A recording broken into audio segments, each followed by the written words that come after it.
deserve better.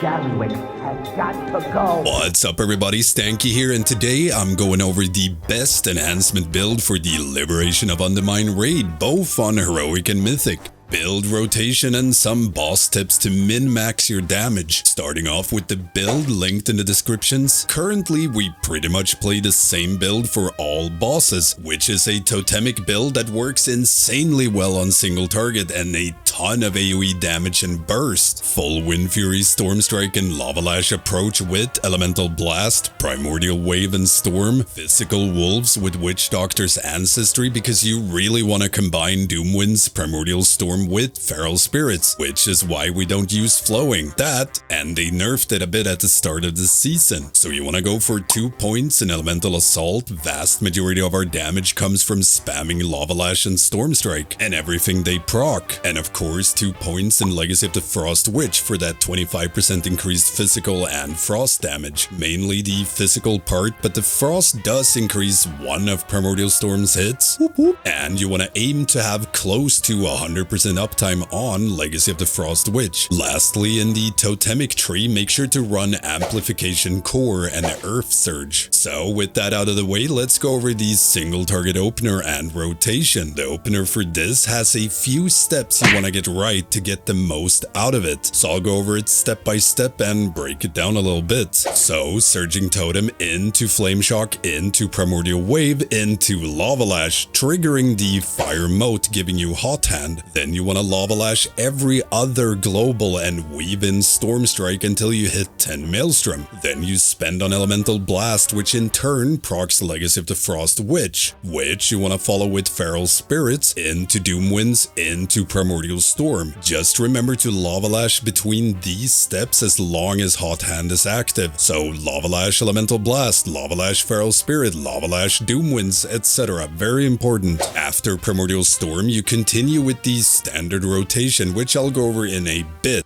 But yeah, for the opener, it might seem a bit overwhelming, but the thought behind it is simply you want Legacy of the Frost Witch before you press Feral Spirits and Doomwinds, so you have that buff up for the entire cooldown window rather than a few seconds into it. And Lava Lash with Hot Hand does insane damage, which is why you really don't want to waste it. Moving over to the regular single target rotation, make sure Surging Totem and Flame Shock is always active. Lava Lash if Hot Hand is active, make sure to weave it so every other global should be Lava Lash. Elemental Blast or Lightning Bolt if you're at 10 Maelstrom. Elemental Blast has priority as long as you have charges, otherwise Lightning Bolt. Then Lava Lash without Hot Hand, Storm Strike and fill with Flame Shock or Frost Shock if needed. When cooldowns like Feral Spirit, Primordial Wave and Doomwinds come back, you pretty much just send them on cooldown. Ideally, you want to combine Feral Spirits with other cooldowns, so either with Primordial Wave or both Primordial Wave and Doomwinds. You don't want to hold Feral Spirits for more than a few seconds for this, unless you're actively holding cooldowns for a certain part of a boss fight or ad spawning. But yes, you can see the actual rotation is very straightforward. Spam Lava Lash as much as humanly possible, spend Maelstrom at 10, and if you can't do either of that, spam Storm Strike. Now swapping over to AoE or when ad spawns, it's pretty much the same damn thing. We don't play Crash Lightning, or our AoE just comes from Primordial Wave and Storm, as well as our Totem and Hot Hand empowered Lava Lash Sunderings and all the Wind Fury procs they spew out on the ads. So the only thing that really changes is making sure you spread Flame Shock to them before you Primordial Wave, and playing around that as you not only do a ton of damage to ads with Primordial Wave and Storm, especially with Doomwinds up, but Primordial Wave also gives you more haste the more targets you hit, up to 30%, which means more boss or prio damage. One thing to keep in mind is that Legacy procs after spending 10 Maelstrom. You can spend 5, then 5 again and it will proc. However, to minimize downtime, it's important to always spend at 10, so you always get the Legacy refresh. It sucks if you spend at like 6 or 7 Maelstrom and you don't get the proc. Then you gotta rebuild Maelstrom, which sometimes takes a global and sometimes it takes several globals, just so you can get the buff again. So better to just spend at 10. And to increase Totem uptime, which is incredibly important, I recommend macroing in Surging Totem into Lava Lash or Storm Strike or both using this macro. This way way you'll always project it to you as you move, but you still want to be prepared to move it manually with totemic projection if needed. Now with that out of the way, let's do a quick breakdown of the boss fights and what you can do to increase your damage. Vexie, there's not a whole lot. Your second primordial wave will line up with first set of adds. Second and third set, your primordial wave will be a little delayed, so depending on how fast padders nuke him down, you might just want to send it into boss instead. But do make sure to spread flame shock to them, even if you just get primordial wave off before they die. That is 12% extra haste to slam boss with. And make sure to line up your cooldowns with the burn phase, or at least so that they come back early into it. For Cauldron of Carnage, right before intermission you can hold primordial wave a bit so you can pop it when the bosses are next to each other for a little extra dam.